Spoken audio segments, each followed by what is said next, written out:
La idea es un poquito, la idea es hacer una presentación, tengo una hora, ¿no? Más o menos, o un poquito menos para organizarnos. Sí, una hora y después un momento de preguntas. Ujú. Pueden ir escribiendo al costado del chat las preguntas que vayan surgiendo, también a medida que vayamos haciendo la exposición.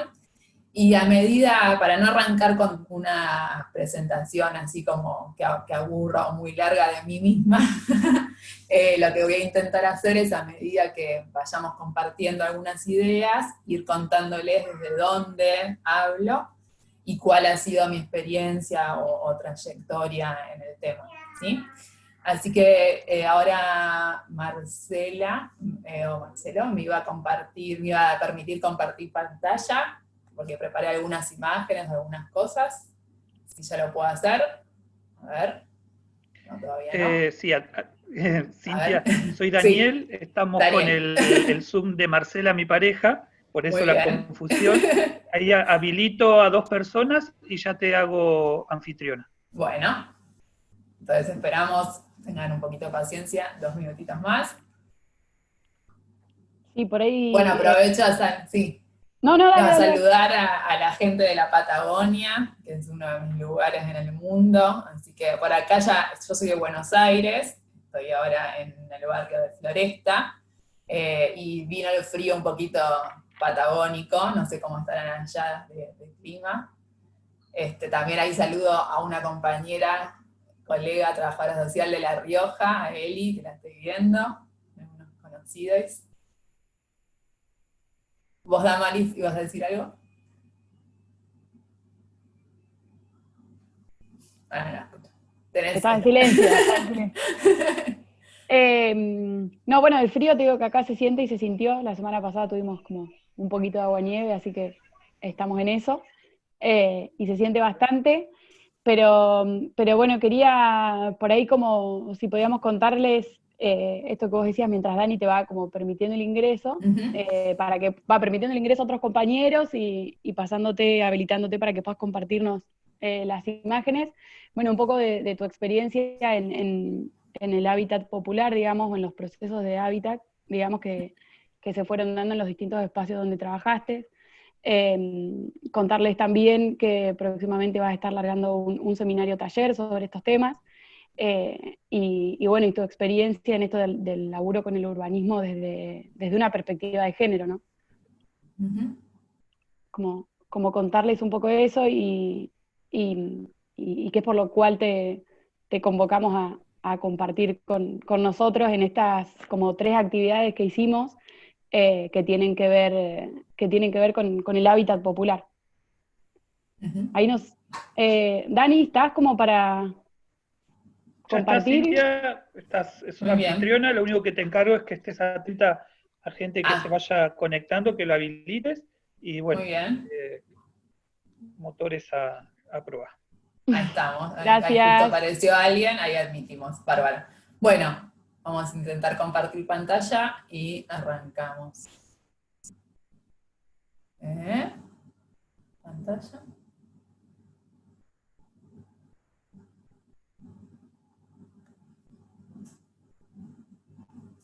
A ver.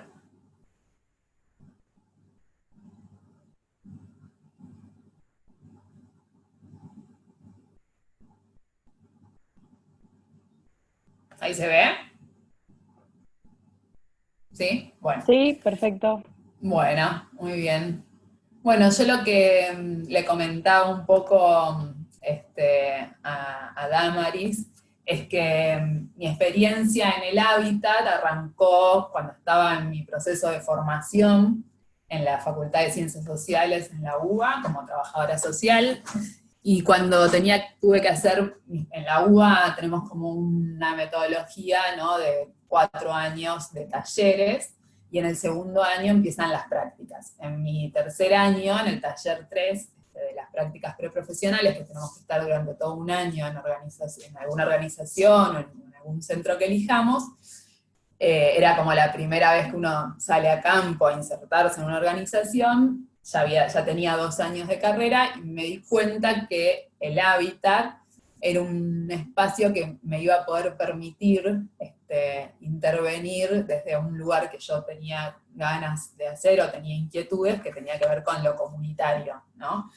Yo en ese momento como que tenía mucho la imagen del trabajador social interviniendo en casos individuales, ¿no? Y atrás de un escritorio muchas veces, y no tenía ganas de hacer como mi recorrido o mi experiencia en eso, y también los lugares que más se promocionaban para centro de prácticas tenían que ver con los hospitales o los juzgados, y bueno, no me veía mucho trabajando desde ese lugar, y encontré en el Hábitat un espacio donde poder hacer una salida al territorio, ¿no? Estar en el barrio y trabajar con organizaciones comunitarias y populares, que era lo que me interesaba. Y así llegué al Hábitat, pero no tenía mucha idea de qué era lo que podía hacer un trabajador social o una trabajadora social ahí, ¿no? Que es un poco lo que hablábamos con Damaris, que ella también tiene una experiencia ahí, y que a veces es como difícil desde la carrera imaginar ese espacio como un lugar posible, ¿no? De una intervención.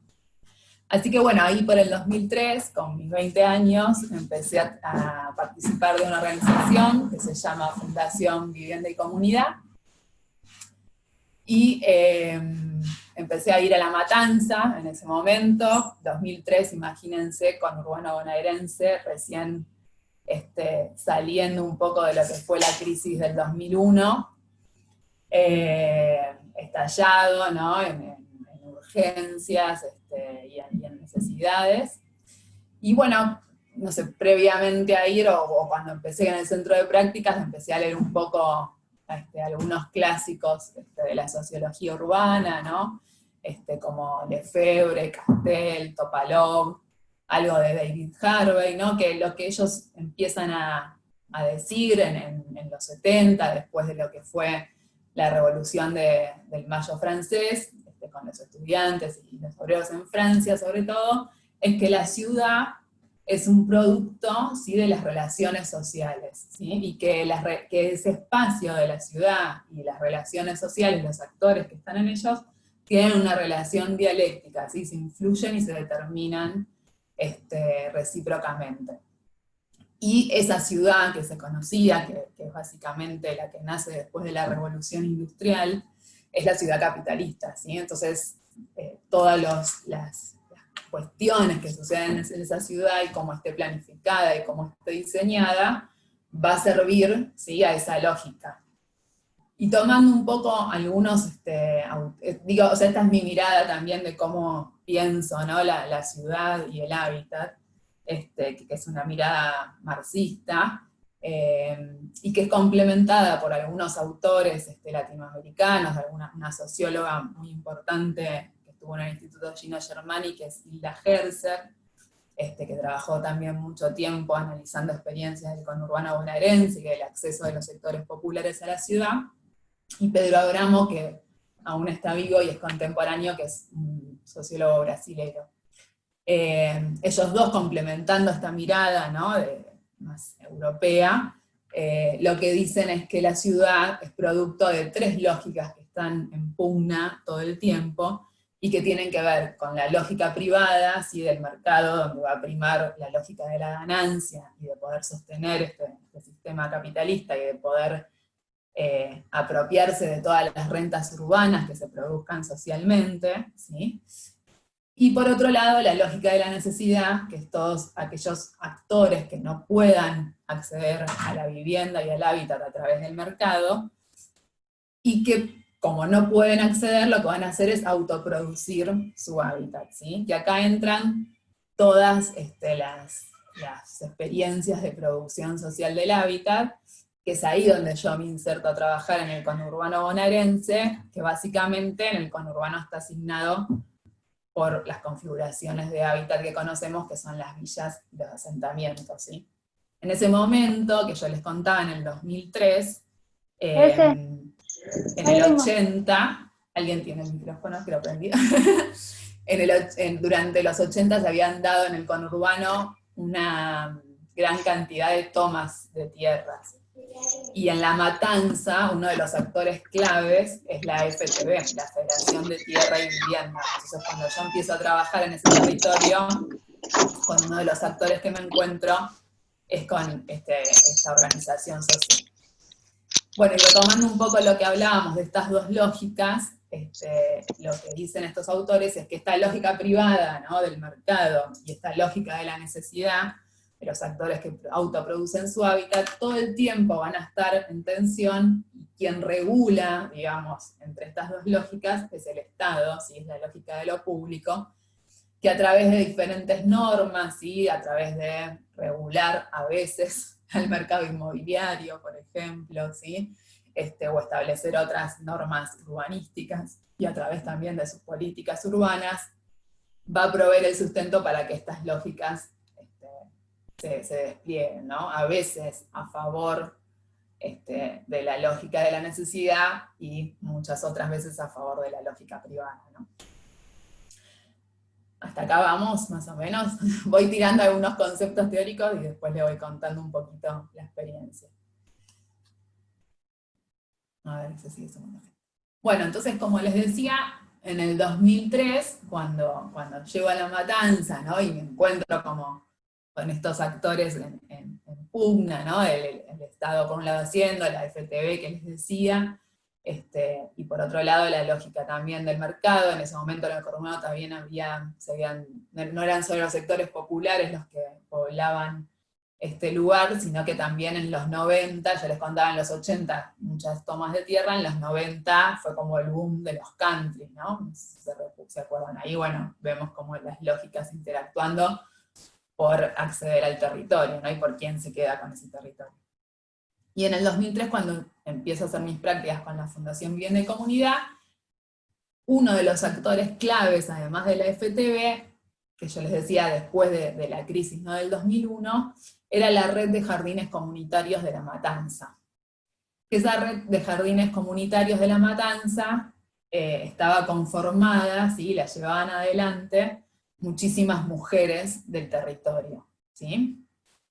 Perdón, porque veo que alguien levantó la mano, pero no puedo ver la parte de los chats. No sé si es que quiere intervenir en comentar algo, Gabriela, o si está escribiendo. Gabriela, ¿querés decir algo? Bueno, seguimos. Creo, Sí. no, que no aparecía a todos, pero si no pueden ir, sí, o levantando la mano o poniendo ahí Muy bien. en el chat, y que apaguen los micrófonos si a alguien le queda abierto, así no hay tanta como interferencia. Nada más. Muy bien, listo, pensé que iban a hacer un comentario. Bueno, entonces lo que les decía es que estaba la red de jardines comunitarios de La Matanza, que era básicamente sostenida por las mujeres del territorio, que en ese momento se dan cuenta que había muchas mujeres que estaban saliendo a trabajar, a sostener esta urgencia, y no tenían dónde dejar a sus hijos, ¿no? Entonces crean esta red de jardines, también como un desprendimiento de las ollas populares y los comedores que se habían dado en ese momento, y empiezan a alojar ahí, a cuidar, ¿no?, a los hijos de todas. Entonces mi trabajo y mi intervención tuvo que ver con armar proyectos para esos jardines, que también en ese momento había mucha cuestión de microemprendimientos productivos, ¿no?, muchos programas como el Manos a la Obra, otros sostenidos por el PNUD. Entonces, durante esos años que estuve trabajando con los jardines, ahí, cuando me encuentro con las mujeres en el territorio, empiezo a decir, bueno, pero, ¿no?, ¿qué pasa? Porque estos autores que veníamos hablando, que hablan del derecho a la ciudad, dicen que hay una lógica de la necesidad, ¿no?, y que son los sectores populares que están autoproduciendo su hábitat, pero no habla, ¿no?, de qué pasa con las mujeres, o sea, con estas mujeres que están sosteniendo el territorio, ¿no? Habla como, bueno, de los sectores populares, pero ¿cuál es el rol de las mujeres en esta autoproducción, ¿no?, de sus territorios y en este sostenimiento de los territorios? Y ahí, bueno, empecé como a preguntarme esta relación del hábitat, ¿no?, y la perspectiva de género. En ese momento todavía era mala palabra hablar de feminismo. En ese momento muchas agencias internacionales, ¿no?, y la ONU y todo hablaba de esto, bueno, de la perspectiva de género. Hoy podemos empezar a utilizar otros términos. Bueno, entonces hago mi tesis sobre microemprendimientos productivos en organizaciones comunitarias desde una perspectiva de género, como un hecho clave que empezó a marcar como mi mirada, porque en la facultad tampoco había tenido ninguna formación al respecto, ni tampoco pensar, ¿no?, esta cuestión del derecho a la ciudad en una mirada de género, por más que las mujeres estaban ahí, ¿no?, a la vista y sosteniendo. Y otro de los hechos que un tiempo después, que marca también mi formación y mi experiencia, es en el 2010, que empiezo a trabajar en otra organización también del conurbano bonaerense, que es Madre Tierra, y ahí ya decidimos formar un área específica, si hay una decisión como política de la organización, de hábitat y géneros, y empiezo a coordinar ese área. Entonces todos los programas que llevamos adelante desde la organización tenían esta mirada. Y bueno, había que hacer un esfuerzo también, porque tampoco es que había mucho escrito sobre la temática, ni en ese momento se hablaba demasiado, o teníamos como esta perspectiva que hoy podemos tener, ¿no?, muchas sobre el tema, ¿no? Y encima pensarlo desde el hábitat, en ese momento la cuestión como del género, como les decía, por un lado, hablar de feminismo era mala palabra, y por otro lado se asociaba mucho a la cuestión de la violencia. Entonces también internamente dentro de la organización, por más que se toma esta decisión de armar esta comisión, hay como también mucha discusión y debate de por qué se podía pensar el hábitat popular desde la perspectiva de género, ¿no? Si nosotros no trabajamos violencia. Sin embargo, en el territorio nos encontrábamos con un montón de situaciones de violencia, ¿sí?, urbana. Entonces, bueno, ahí empezamos a pensar esto de la ciudad para quiénes, ¿no? Y acá quiero traer dos conceptos claves que a mí también me sirvieron mucho para pensar el territorio y para darle una vuelta a esto del derecho a la ciudad, que son dos conceptos de feministas, de corrientes feministas, que es el concepto de la interseccionalidad y de la multiescalaridad. El concepto de la interseccionalidad es de las feministas postestructuralistas y postcoloniales, que lo que dicen es que las desigualdades sociales, ¿sí?, no se pueden pensar solamente desde la desigualdad social o económica, como generalmente se lo piensa, ¿no?, en términos de clases sociales, sino que esta mirada es incompleta si no la atravesamos, ¿sí?, por otras desigualdades que tienen que ver con el género, ¿sí?, con la edad, con la raza, con la nacionalidad y con la orientación sexual. No es lo mismo, ¿sí?, ser mujer, pobre, migrante y además jefa de hogar, ¿sí?, que ser hombre, blanco, pobre y quizás tener la posibilidad de moverte al centro de la ciudad todos los días, ¿sí? No es lo mismo los recursos a los que puedo acceder de acuerdo a estas identidades, ¿no? No es lo mismo tampoco ser pobre, trans, y además ejercer el trabajo sexual, ¿sí? ¿Cómo accedo al hábitat de esta identidad? Entonces, desde ahí es que empezamos a pensar el derecho a la ciudad, ¿no?, y la restricción de este derecho desde estas múltiples desigualdades, ¿no?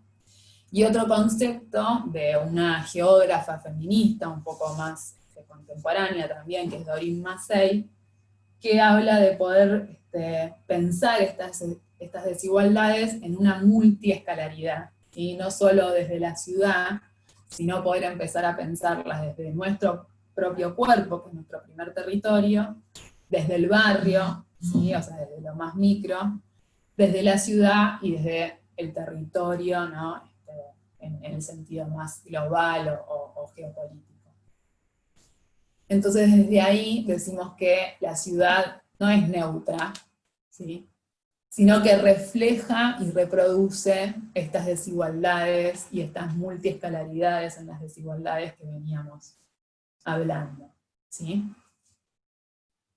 Y estas lógicas, ¿no? También que traíamos, pero digo, si solo nos quedamos con esta lógica de la necesidad y la lógica privada y el Estado interviniendo y no podemos ver las distintas desigualdades que atraviesan, ¿no?, estas lógicas, es una mirada incompleta. ¿Sí?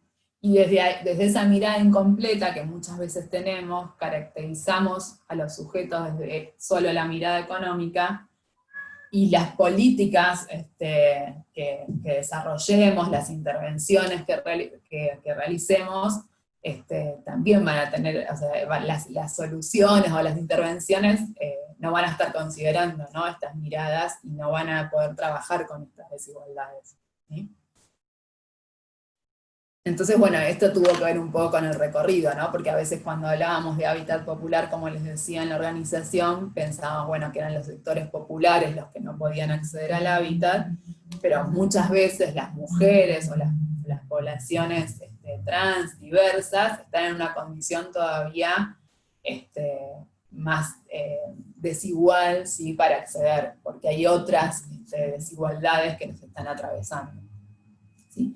Acá como no tenemos mucho tiempo, no les voy a hacer como un diagnóstico, ¿sí?, de cómo la mujer está en una condición de trabajo más precarizado, de que a pesar que accede a la educación, ¿no?, la brecha salarial sigue siendo mucho más amplia entre hombres y mujeres, aún en los sectores pobres, pero digo, o sea, podemos como tener un montón de estadísticas y de variables y de justificaciones, ¿no?, para apoyarnos en esto que estoy diciendo.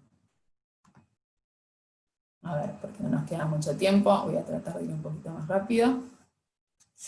Bueno, entonces, como les decía, la ciudad no es neutra, ¿sí?, y está pensada, y cuando surge la ciudad, ¿sí?, en la revolución industrial, surge con esta lógica de pensarla para la lógica de la producción, ¿sí?, que en ese momento era un hombre blanco y burgués, ¿sí? Y en esta lógica de pensar la ciudad para la producción, hay una separación que se produce en ese momento, que también podemos hacer mucha historia, pero hay como uno de los primeros feminicidios de la historia, que es la Casa de Brujas, ¿no?, también para poder instalar este régimen, que es el asesinato de un montón de mujeres.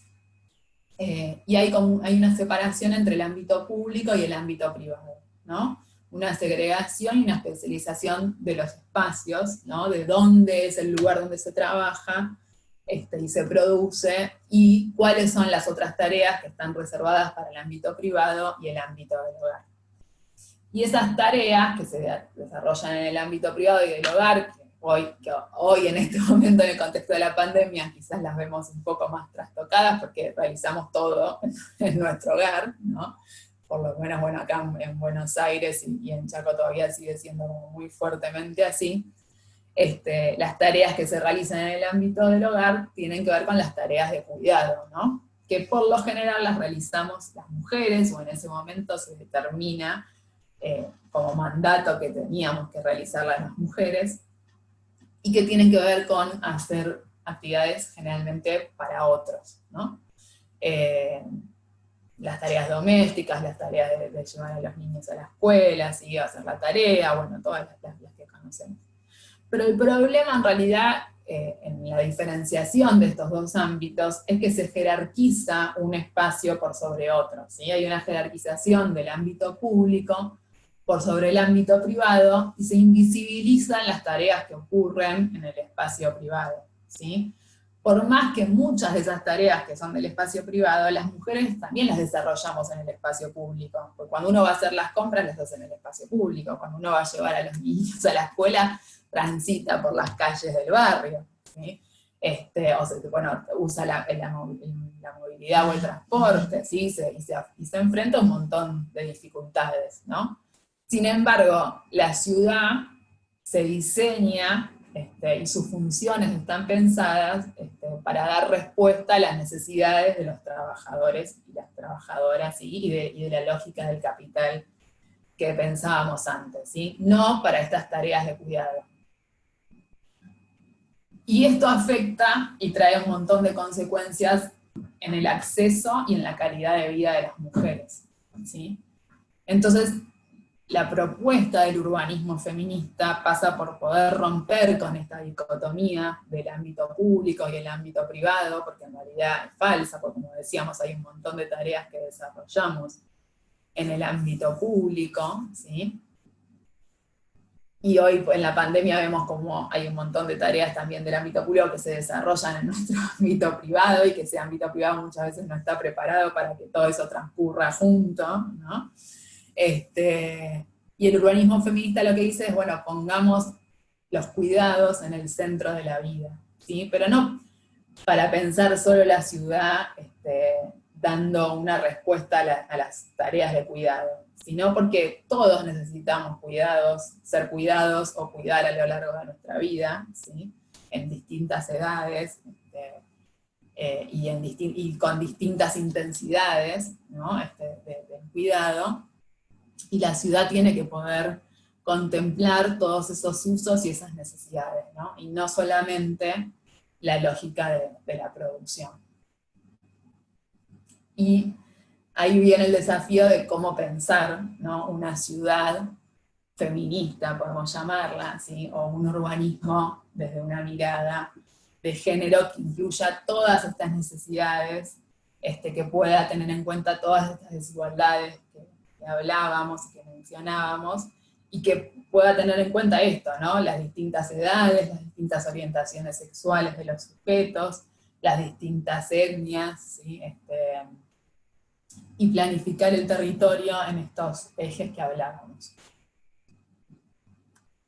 Bueno, así como teniendo no quise como ser muy, extenderme mucho en cuestiones teóricas, sino como presentarles estos dos conceptos básicos y estas dos contraposiciones, ¿no? De cómo pensar la ciudad, y ahora sí contarles básicamente desde la experiencia, ¿no? Que es un poco también lo que los trabajadores y trabajadoras sociales hacemos, que es intervenir desde estas dos organizaciones y desde mi recorrido, qué fue lo que pudimos ir haciendo teniendo esta mirada, ¿no? de la ciudad. ¿Cuánto tiempo me queda? Así 15 minutitos dale. más. No, igual dale, estamos todos enganchados. Sí, no te vamos a cortar. No, bueno, para no ser tan... Bueno, y así después hacemos preguntas. Bueno, como les decía, una de las líneas como de intervención de la organización de Madre Tierra y también de Fundación Bien de Comunidad, en varios distritos del conurbano, sobre todo el oeste, trabajaron bastante estas dos organizaciones, es el mejoramiento habitacional, ¿sí? Que es un programa en un momento en los 90 y después se potencia a partir del 2003, fue primero en un primer momento pequeños créditos para el mejoramiento de la vivienda, y después lo que se llamó el Mejor Vivir para organizaciones intermedias, que fue también toda una lucha de varias organizaciones que trabajaban el tema del hábitat popular en el conurbano, en la gestión de Néstor Kirchner, que logran, con los antecedentes que ya tenían del programa de microcréditos, implementar este programa en el conurbano y después poder hacerlo extensivo a todo el territorio nacional, ¿no? Para que pudieran acceder a otras organizaciones. Y con ese programa, básicamente, desde Madre Tierra, que es la organización de yo les contaba que estaba como coordinando el área de hábitat y género, lo pensamos con esta mirada, ¿no? De cómo llevar adelante el diseño de mejoras habitacionales con las familias, ¿sí? con las personas que eran beneficiarios y beneficiarias del programa desde una mirada de género. Y lo que nos dábamos cuenta es que cuando nosotros trabajábamos en el territorio con las mujeres, que eran las que básicamente participaban de las reuniones y de poder hacer todas las gestiones para acceder a este programa, es que trabajábamos con ellas, diseñábamos toda la mejora, y después cuando se iban a la vivienda y el que autoconstruía era su compañero, muchas veces lo que se había diseñado participativamente y pensándolo con ellas en base a todas las personas de su hogar, después como el compañero era el que construía, terminaba haciendo lo que él quería sin consultarlo mucho demasiado con nadie y sin tener en cuenta quizás todas las necesidades, ¿no? de la familia. Entonces ahí empezamos a trabajar el diseño participativo directamente, además de trabajarlo de forma grupal con quienes accedían, con cada familia, ¿no? Y empezar a dialogar con quien autoconstruía y negociar, ¿no? en cuáles iban a ser esas estrategias de mejoramiento. Algo que nos pasaba muchas veces, que yo trabajaba, como les decía, con muchas arquitectas. Entonces cuando íbamos al territorio también a hablar con el jefe de familia, no le daba mucha bola tampoco, ¿no? A lo que opinaba la arquitecta, porque era mujer, o sea, realmente, o sea, después si un compañero arquitecto, él seguramente sabía, ¿no? De construcción, pero una mujer arquitecta, ¿qué me va a enseñar a mí que yo estoy construyendo, ¿no? En la obra, de cómo tengo que hacer, o cuál es el ladrillo que tengo que usar para levantar esta pared, ¿no?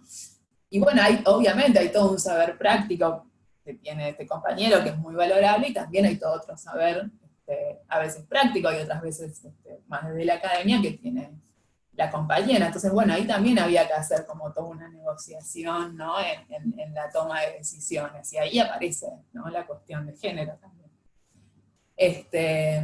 Pero bueno, fuimos logrando como muchos avances y muchos acuerdos en las mejoras a realizar, y en poder contemplar en esas mejoras, como les decía, las necesidades de todos los miembros de la familia, ¿no? Porque muchas veces se priorizaba la ampliación de una habitación que era sumamente necesaria para resolver la cuestión del hacinamiento, pero no se priorizaba la mejora de la cocina, ¿sí? y el proveer a la casa de agua fría, de agua caliente, y la compañera, que generalmente era la que realizaba estas tareas de cuidado y estas tareas domésticas, sufría también un montón de consecuencias, ¿no? en su cuerpo por tener que estar muchas veces yendo a cargar baldes con agua para poder lavar, o lavando sin tener una pileta, o con agua fría que también le repercutía, ¿no? en su cuerpo. Entonces, bueno, también en el diseño de las mejoras poder poner en visibilidad, ¿no? estas tareas y valorarlas y darles un espacio y mejores condiciones para desarrollarlas. Después otra discusión más profunda es el reparto, ¿no? de esas tareas, pero digo, bueno, en principio, si la compañía es la que tiene que desarrollarlas por mandato, bueno, que pueda hacerlo con otro tipo, ¿no? de calidad y que no repercuta tanto en su cuerpo. Esto como ejemplo para decirles cómo trabajábamos nuestra cuestión del mejoramiento. Y este programa también lo que tenía es que además las familias tenían que participar en la gestión y la administración del programa en el tema de las compras, en los corralones y todo. Y ese rol lo hicieron generalmente las mujeres de la familia, ¿no? Y después nosotros generábamos mucho el tema del intercambio grupal entre las mujeres que llevaban adelante esto, y empezamos a armar un grupo de mujeres con los distintos barrios que implementaban el programa. Y pudimos ver también cómo a partir, ¿no? de esta cuestión de gestionar el programa y de llevarlo adelante, muchas empezaron a generar otras iniciativas, ¿no? Esta cuestión de, bueno, poder empezar a tomar decisiones, de poder empezar a gestionar un rol de administración, hizo que muchas también, no sé, retomaran los estudios, empezaran a hacer algún otro tipo de capacitación, empezaran a participar de otra cuestión en el barrio, ¿no? Hay como no me gusta usar mucho esta palabra, pero como un empoderamiento, ¿no? A partir también de estas experiencias. Ahí al costadito ven algunas fotos de las antes y después de las mejoras, pero lo que tuvo el Mejor Vivir es que era un programa de mejoramiento de alto impacto en las viviendas, ¿sí? O sea, no era lo mismo que el microcrédito que les contaba, que fue al principio, sino que tenía un financiamiento económico bastante importante que cubría, además de los materiales, la mano de obra. Entonces también hay un reconocimiento de quién era el autoconstructor, ¿no? de su casa, también como monetariamente, que no había sucedido nunca antes en otros programas, ¿sí? del Estado. Bueno, a partir de eso también, en el último tiempo, después de hacer todo esto de los mejoramientos, nos dimos cuenta que nunca habíamos capacitado a nuestras compañeras en lo que tenía que ver con albañilería, electricidad, ¿sí? En construir, básicamente. Y para muchas era una traba, porque muchas veces accedían al microcrédito, que les permitía comprar materiales, no como en el Mejor Vivir, que les cubría la mano de obra, pero el otro programa que era de microcréditos, compraban los materiales, pero después quedaban los materiales ahí porque no tenían dinero para hacer la obra, o muchas veces se peleaban con el compañero que venía cansado los fines de semana y no tenía ganas de ponerse a trabajar en su casa, ¿no?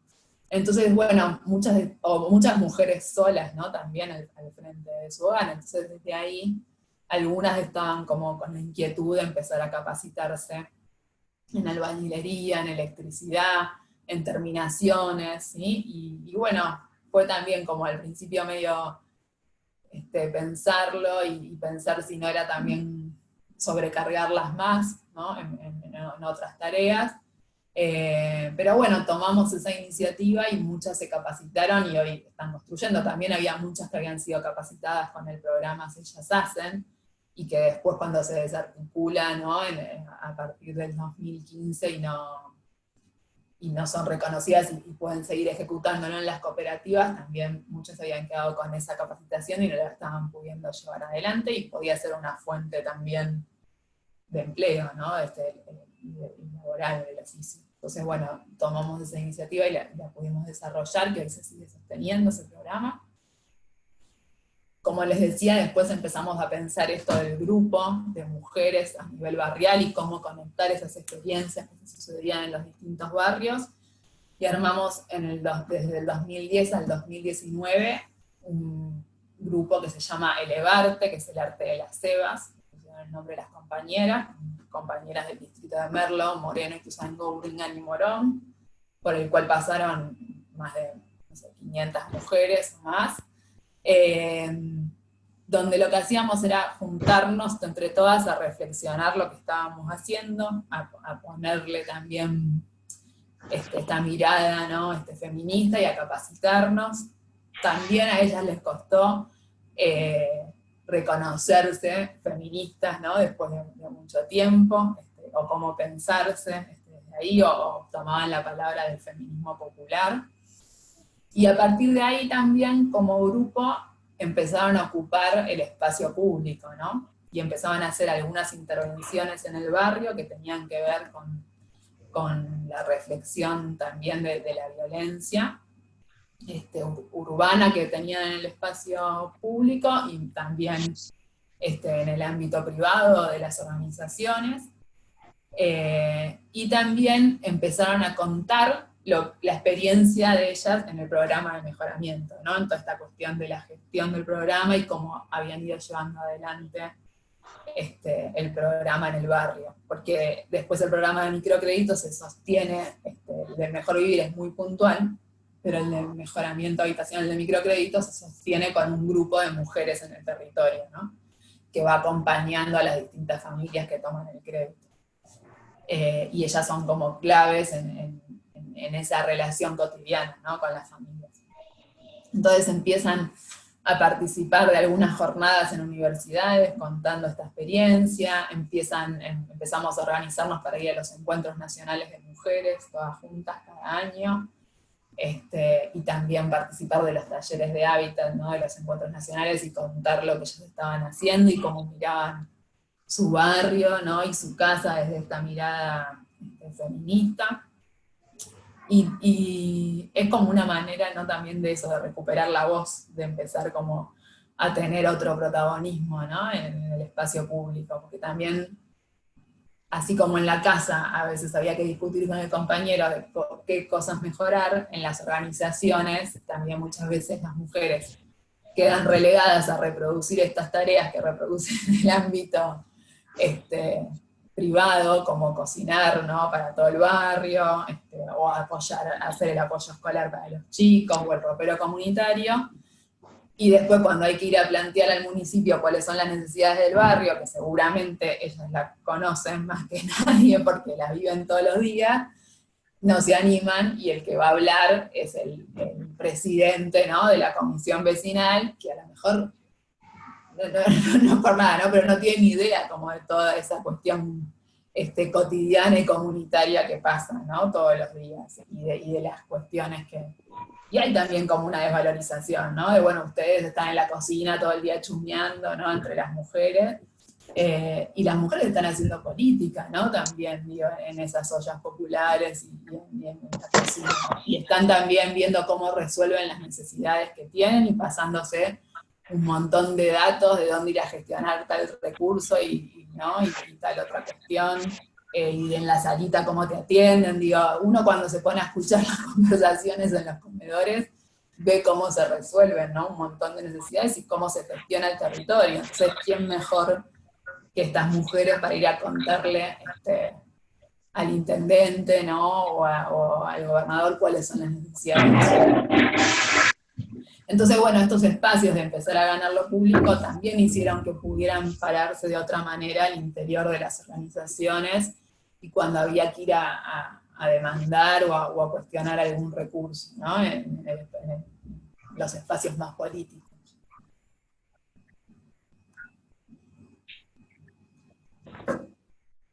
Bueno, esto es otra de las cuestiones que hicimos que también tenían que ver con intervenciones en el barrio, que es también algunas ideas que salen de Ana Falú, que es una arquitecta que estuvo mucho tiempo en la red de Mujer y Hábitat, que se hablaba de lo que eran las ciudades seguras, y tienen que ver con los recorridos que nosotras hacemos cotidianamente, ¿no?, y qué cosas percibimos que nos dan temor y que también hacen que muchas veces no ocupemos, ¿no?, el espacio o evitemos ciertas zonas y ciertos horarios para recorrer el espacio donde vivimos, o que pensemos cómo nos vamos a vestir antes de salir, ¿no?, o si voy a ir a estudiar, digo, mi hija la voy a dejar ir a estudiar a la universidad, pero vuelve de noche y después tiene que caminar 20 cuadras, ¿no?, porque el colectivo no entra a la calle principal del barrio y pasa por la ruta que está a 30 cuadras, ¿no?, y cómo están esas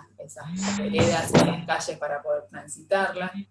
Entonces desde ahí empezamos a pensar con ellas, más allá de la vivienda, el espacio barrial, ¿no?, y el espacio como territorial más cercano.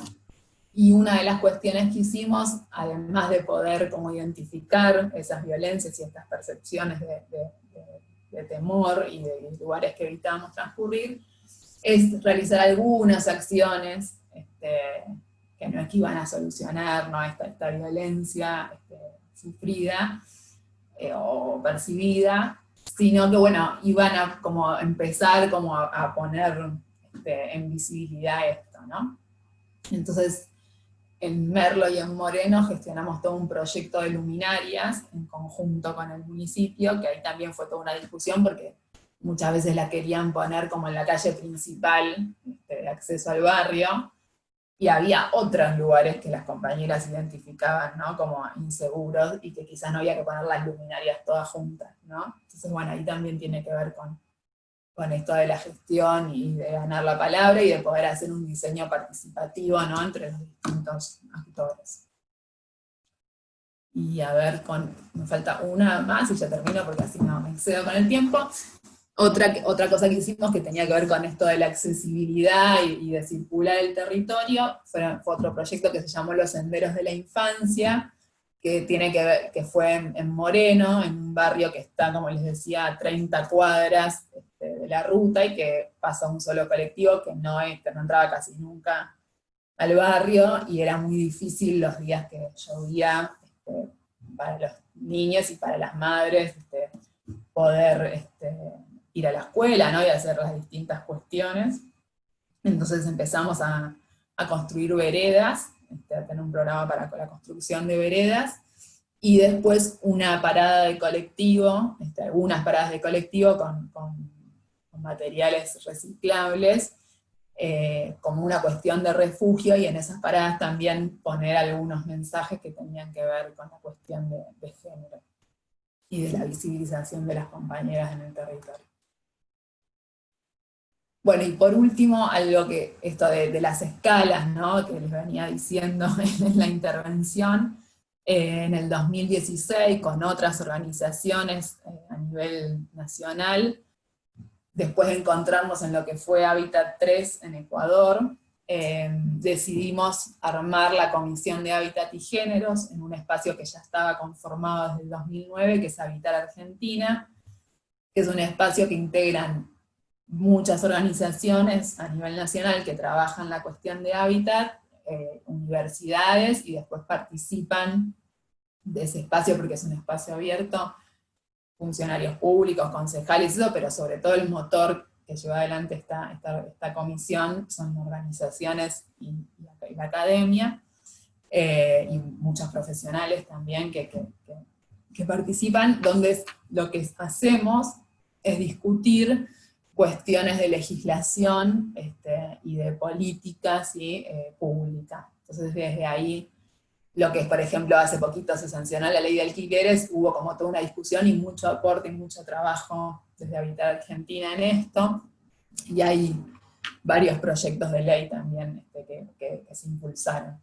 Desde la Comisión de Hábitat y Géneros hicimos algunas también como jornadas, incidencias, y una que quiero rescatar y que ahora también está como muy visible, es todo lo que tiene que ver con la legislación en el sistema de cuidados, ¿sí? en Argentina, y poder pensarlo también como una dimensión más del hábitat.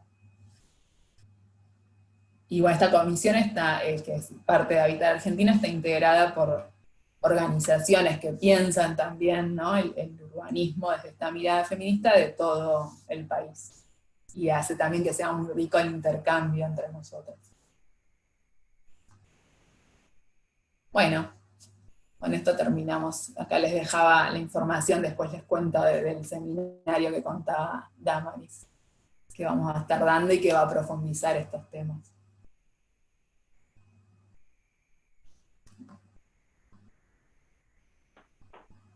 Genial, Cintia. Estamos. Gracias.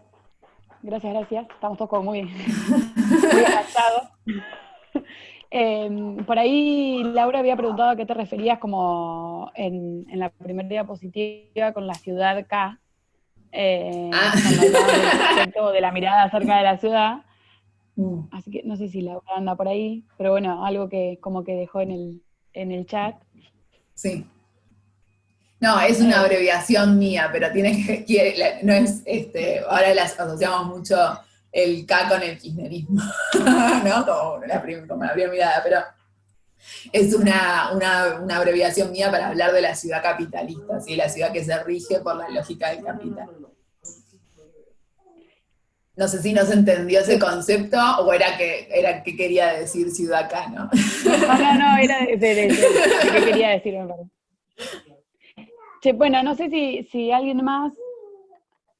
Bueno, Diana, que estás por ahí, podés hablar si querés. Ajá. Que estuviste ¿Cuál es el financiamiento? De los programas. Si el financiamiento de los programas es público. Ajá. Sí, la... de las que yo estaba hablando es mixto. Las organizaciones de hábitat que yo les contaba, básicamente las que son como muy históricas, tuvieron mucho apoyo de lo que es la cooperación internacional, ¿sí? De algunas organizaciones como Miserior, Pan para el Mundo, bueno, es como muy larga la historia, pero son organizaciones generalmente europeas que destinan recursos para el tercer mundo, y estas organizaciones funciona muy parecido a lo que es también presentar un proyecto para el Estado, ¿no? Pero hay que también hacer como todo un proyecto, hay una evaluación, se presentan los resultados, se hace cada 2 o 3 años, y el programa, eso fue con estas pequeñas intervenciones que les contaba, como el proyecto de luminarias, ¿sí? O el de senderos de la infancia, o algunos jardines comunitarios que se hicieron, tienen que ver más con ese financiamiento. Lo que fue el programa de mejoramientos fue mixto, inició con Homeless International por el 96, que es también una agencia de cooperación, Y después se potenció con el programa 17 de mejoramiento habitacional, que en ese momento era parte de la Secretaría de Hábitat, que estaba dentro de la Secretaría de Desarrollo Social, la Subsecretaría de Hábitat, que dirigía una arquitecta que fue muy importante para las organizaciones y para pensar la participación de las organizaciones en la política pública, que fue Miriam Rodulfo. Y después, en el 2003, el programa Mejor Vivir, que les decía, que fue como la primera vez que se destinan tantos recursos desde el Estado Nacional a lo que es una política de mejoramiento habitacional, sí fueron fondos públicos, que fue la gestión de Néstor Kirchner, y continuó hasta el 2015, y en el 2015 tuvo toda una reestructuración, pero siguieron con muchos cambios, implementando y con mucho menos presupuesto el programa. No sé si alguien más quiere sumar por ahí, si no yo tengo una. Pero si alguien quiere compartir algo. Por ahí lo que quería que por ahí que charlemos un poco, ¿vos creés que a partir de esta nueva gestión nacional de gobierno y con la creación del Ministerio de Hábitat, con la creación del Ministerio de Género, con la mirada que se le está poniendo desde el Ministerio a la cuestión de cuidados, ¿no? que se está haciendo mucha hincapié en eso, van a ver, y el estar involucrando mucho en los programas que larga Hábitat a las organizaciones sociales, que va a cambiar la mirada o que está cambiando la mirada de pensar las ciudades desde, no pensar más en las ciudades clásicas, sino pensar en otro tipo de ciudades. ¿Vamos hacia ahí? Sí, creo que estamos en un momento, creo que es muy importante que hoy tengamos un ministerio y con ese rango, ¿no?, de mujeres. Creo que es un logro del movimiento feminista en nuestro país, de la lucha de todas en las calles, que se nos haya hecho visibles. Obviamente, después no hay que articular esas miradas y esas acciones entre ministerios. Creo que hay una predisposición a eso. Nosotros estamos desde la Comisión de Hábitat y Géneros y desde Habitat Argentina como en mucho diálogo con el Ministerio Territorial y Hábitat y con el Ministerio de las Mujeres. A veces es difícil también porque no se tienen muchos, como les decía, como está esta mirada, ¿no?, de pensar a los sectores populares como todo un sector homogéneo, también faltan muchos indicadores, ¿no?, que puedan tener esta mirada, de poder mirar las desigualdades con estas escalaridades y con estas aristas que yo les mencionaba. Entonces, no sé, cuando se piensa la legislación de alquileres, ¿sí?, se piensa el colectivo de inquilinos, por ejemplo, como un colectivo también homogéneo, y las soluciones para ese colectivo de una forma homogénea, que tiene que ver con que los contratos, ¿no? Digo, pongo un ejemplo para tomar una política muy reciente, ¿no?, de ahora, que tiene que ver con los abusos de las inmobiliarias, con los abusos, ¿no?, de los propietarios en los contratos de alquiler, y quizás nos incorpora, por ejemplo, la mirada de pensar cómo acceden al hábitat el colectivo trans, que el otro día justamente teniendo una charla con la Defensoría de la Nación nos contaba que con el decreto 320 que congela, ¿no?, el tema de los desalojos y del aumento de alquileres en la cuestión de la pandemia, las llamadas que tenían al programa de la Defensoría cuando eran amenazados en ser desalojados, la mayoría era de mujeres y del colectivo trans, que accede al alquiler de una manera informal, ¿no?, y del colectivo trans además de forma colectiva, ¿no? Muchas veces no les queda otra que alquilar de forma colectiva, y en el mercado informal. Entonces, bueno, eso cómo se regula, ¿no? Entonces, si no tenemos tampoco esos datos, y esta mirada como más amplia de no pensar el colectivo de inquilinos como solamente las personas que acceden a través del mercado, ¿no?, y el mercado formal, y bueno, la legislación termina siendo como muy acotada, ¿no? Y no se contemplan otras situaciones, o las mujeres jefas de hogar solas que generalmente tienen un trabajo precario y no pueden ofrecer garantías, ¿no? Para alquilar. Entonces, bueno, ¿quién responde por esas garantías? ¿Estamos pensando algún tipo de herramienta, no sé, de garantía social desde el Estado, por ejemplo, para estas mujeres? Entonces, digo, falta todavía como profundizar estas cuestiones, ¿no? Pero creo que hay como una decisión política, por lo menos de empezar a cambiar la mirada, ¿no? Y ahora, por ejemplo, en el programa que vos mencionabas, Damaris, que tiene que ver con poder, Argentina construye, hay también como mucha cuestión de poner a las organizaciones sociales, ¿no? En el rol también de constructoras y de poder dar soluciones en sus barrios, pero bueno, el otro día también hablábamos con quien tiene a cargo este programa en el Ministerio de Hábitat y Desarrollo, y desde la Comisión de Género lo que le decíamos es, bueno, cuál es el lugar también que se les va a dar a las compañeras en la construcción, ¿no? O sea, va a haber algún relevamiento, algún cruce de datos con todas estas mujeres, como decíamos, que fueron capacitadas con el Argentina Trabaja, y se las va a incluir, ¿no? O sea, va a haber una mirada de cómo las organizaciones internamente también implementan este programa, y se les va a pedir que incorporen un cupo de mujeres constructoras, o que las mujeres tengan algún rol en la gestión. Digo, o sea, hay como que seguir como profundizando estas cuestiones, pero sí me parece, como te decía, que hay una decisión política de afinar como la mirada, ¿no? Y empezar a desarrollar estas estrategias. Después tenemos que estar ahí también las organizaciones, brindando ideas y también mostrando estos indicadores que quizás no están construidos desde nuestra experiencia, ¿no? En el territorio. Cintia, fíjate ahí en el chat, Sí. bueno, Carmen pregunta si se logra un impacto, una presión en las políticas públicas con esta manera de presión respecto de la mirada feminista. Sí, yo, bueno, creo que sí, creo que con estos ejemplos que mencionaba, ¿no? Sí, hay como una actitud también a escuchar y a poder ir incorporando, ¿no? Estas miradas, y creo que hay como, no sé, cuando se empezó a hablar de la pandemia, ¿no? Y de quienes nos cuidaban, los primeros discursos oficiales o presidenciales quizás hablaban de los médicos, de la policía, ¿no?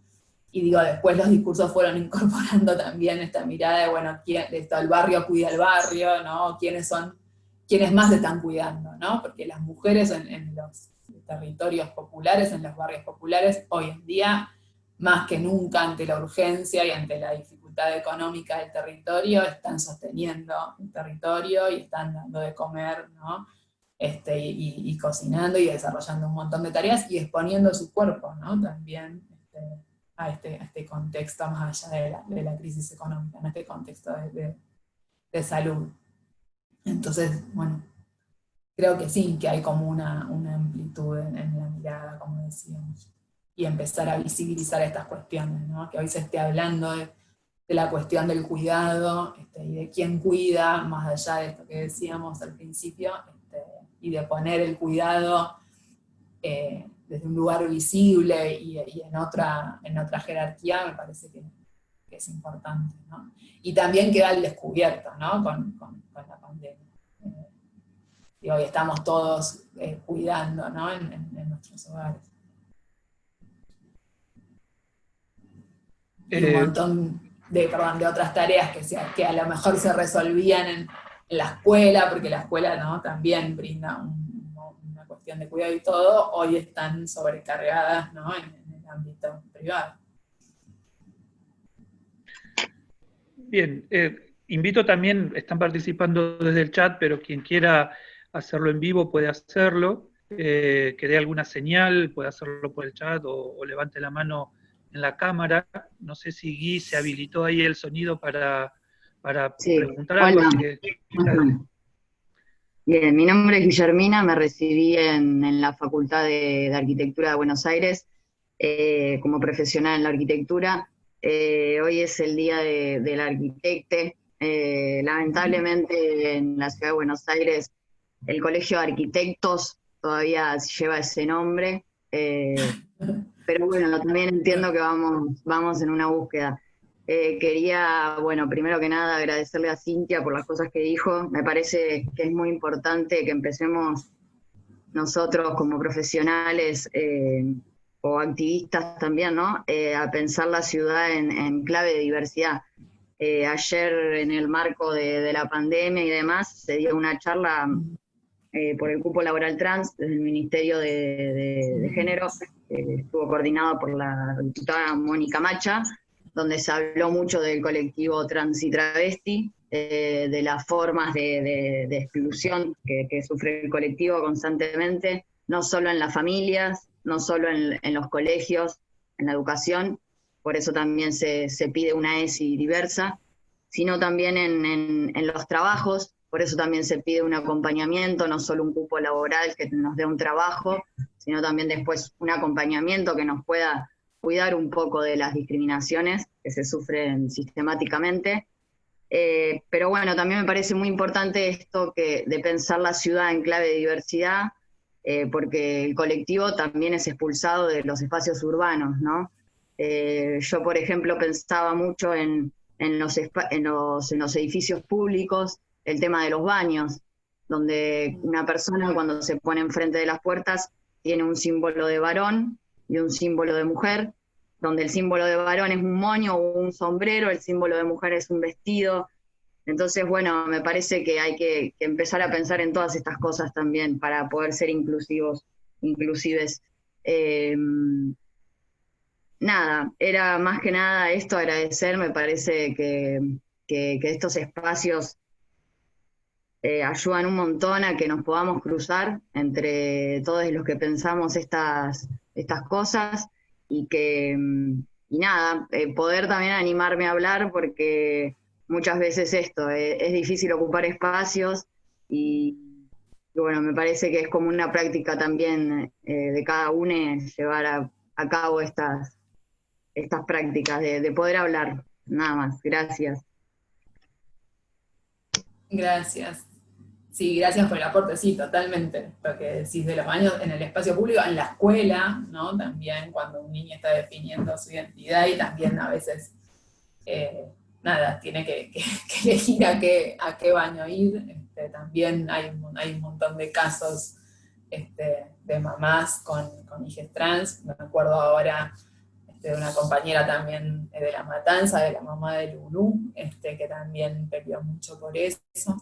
Y porque su hija pudiera ser incluida, ¿no? Y que también después, a raíz de eso, fue la ley de identidad de género.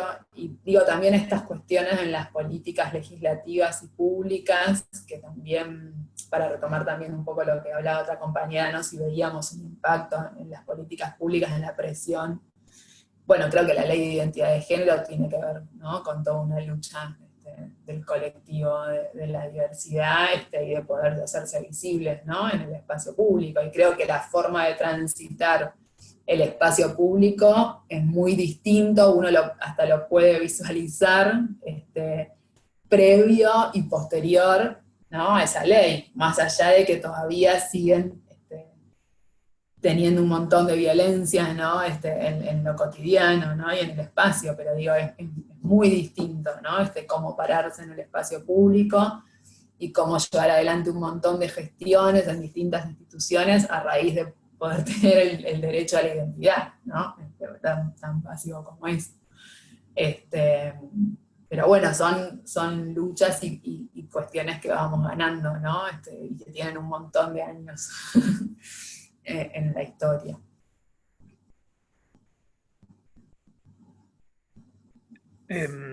Melina pregunta de cómo se podría dar inicio a propuestas de hábitats en localidades donde no hay organización ni tampoco las promueve el gobierno local, ¿no? Sí, bueno, creo, como decíamos, en realidad el sector popular autoproduce su hábitat, ¿no? Desde los años 50, 60 por lo menos en nuestro país, ¿no? Entonces, Después también están y después están las organizaciones que vamos como acompañando, ¿no? esa autogestión, y vamos fortaleciéndola y potenciándola y haciéndola visible, para que los gobiernos escuchen, ¿no? Pero bueno, sí, y digo, fue cambiando también mucho el paradigma de intervención desde el Estado, ¿no? Desde lo que eran, desde los 70, que era la expulsión de las villas de la ciudad, a, bueno, la reurbanización, como se le dice ahora, o la integración urbana, ¿no?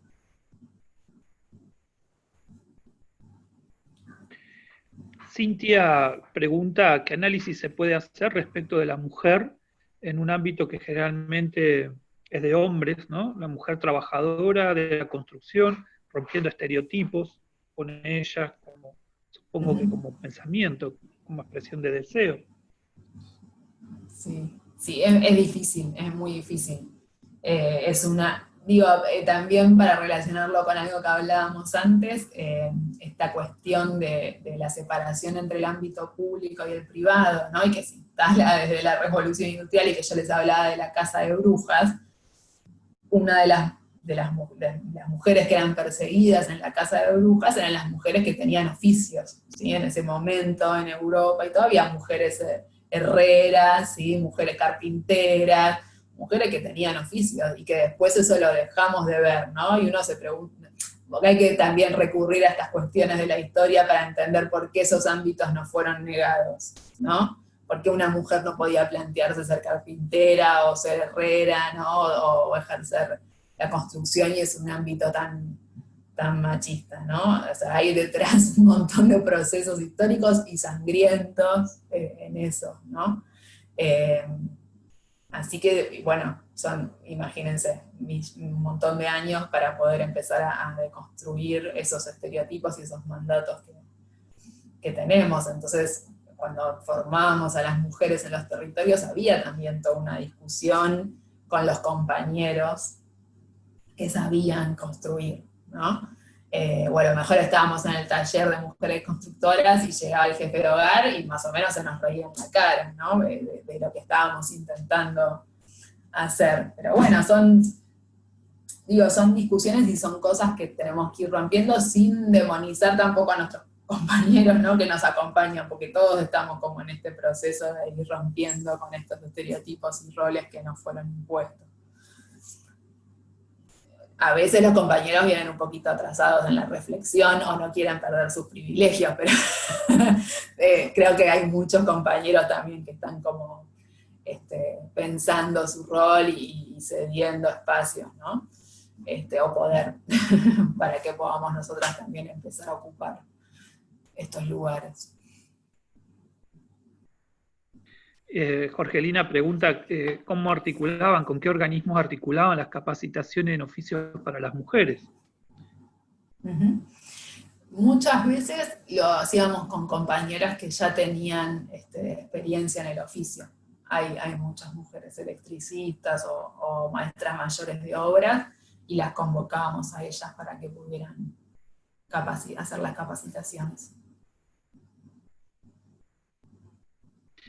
Ahí fíjate, Cintia, que Eliana te está saludando de La Rioja, dice que armaron la colectiva Minca de Hábitat y Género, y que bueno, esperan poder trabajar en los territorios. No sé si Eliana está por ahí, quiere activar el audio y contar un poco de la experiencia. Tiene mucho recorrido la compañera, a ver si está que hable. Quizás ya se fue. Capaz que se fue. Bueno, y Silvia dice, pregunta, ¿qué reconocimiento profesional, económico, tienen quienes intervienen en estos espacios de producción social de hábitat? Bueno, como les contaba, el programa Mejor Vivir sí tuvo un reconocimiento que fue muy importante, que no había tenido otros programas de mejoramiento, que se pagaba, había un porcentaje del financiamiento que era para la asistencia técnica, o sea, para quienes dirigíamos el programa y llevábamos adelante el trabajo en el territorio, que básicamente éramos trabajadoras y trabajadores sociales y arquitectos y arquitectas. había un reconocimiento de la mano de obra, ¿sí? Entonces se pagaba a quienes hacían la autoconstrucción, que por lo general eran los miembros del hogar, el jefe de familia, ¿sí? O algún otro, o algún albañil, o a veces se formaban cooperativas de construcción en el barrio. Entonces desde ahí había un reconocimiento, ¿sí? Económico y profesional. Faltaba el reconocimiento quizás más a la gestión, ¿no?, que hacían las compañeras, eso no estaba contemplado dentro del programa, que era desde el Estado, ¿no?, diseñado desde el Estado.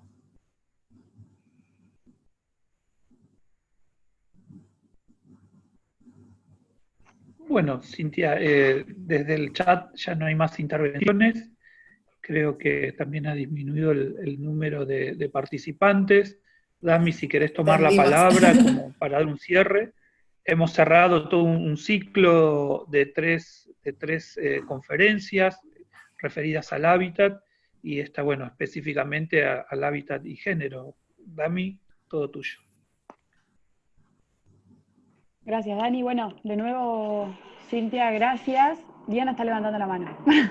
Sí, porque me estaba olvidando de que en la inscripción hubo algunas personas que preguntaron por el curso que vas a dar. Ahí va. Información, así que si podés mencionarlo. Sí, bueno, breve, les cuento, es un seminario que surge a raíz de esto, que estamos como más encerrados y que quizás no tenemos tanta salida al territorio, y algunos tenemos un poquito más de tiempo para formarnos, a pesar de lo cargado que estamos en lo virtual.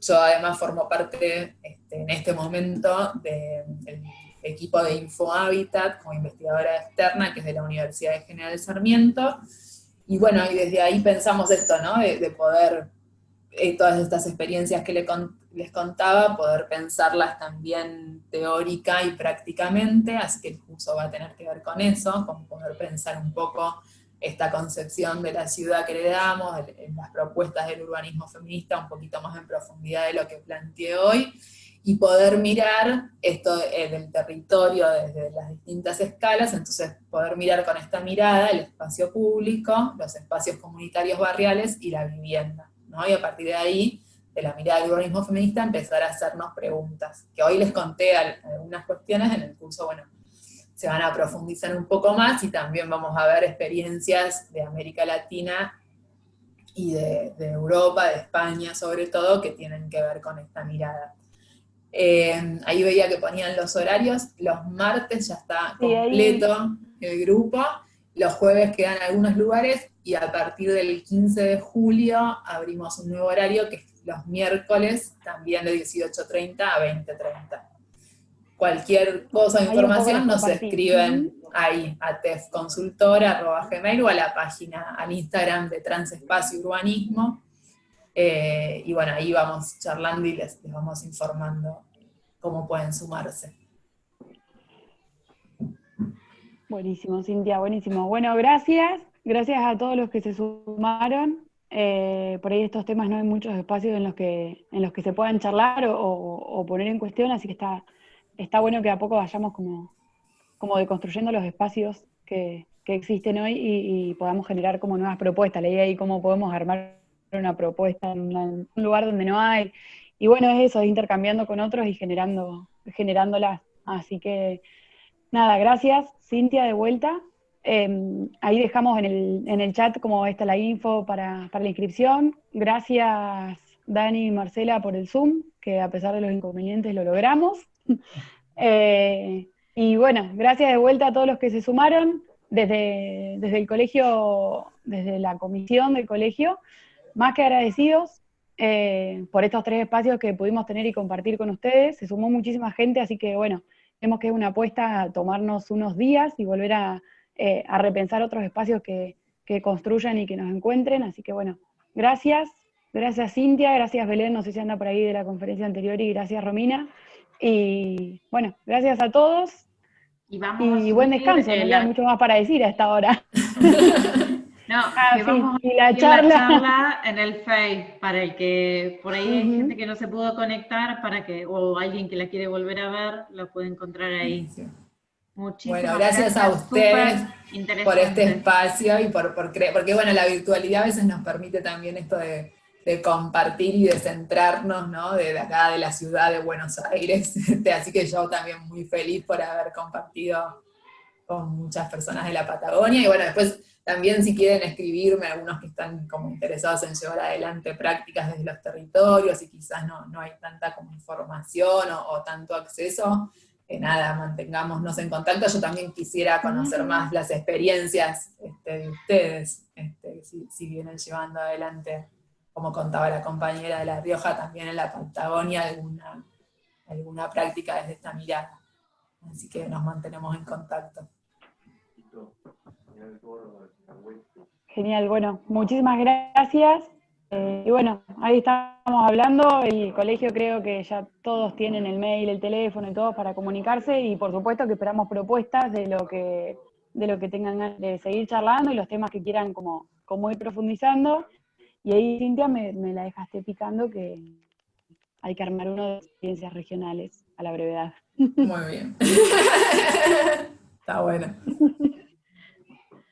Bueno, Bueno, nada, gracias muchas y gracias. buenas noches Muy a todos. interesante. Chau, chau. Chau, chau.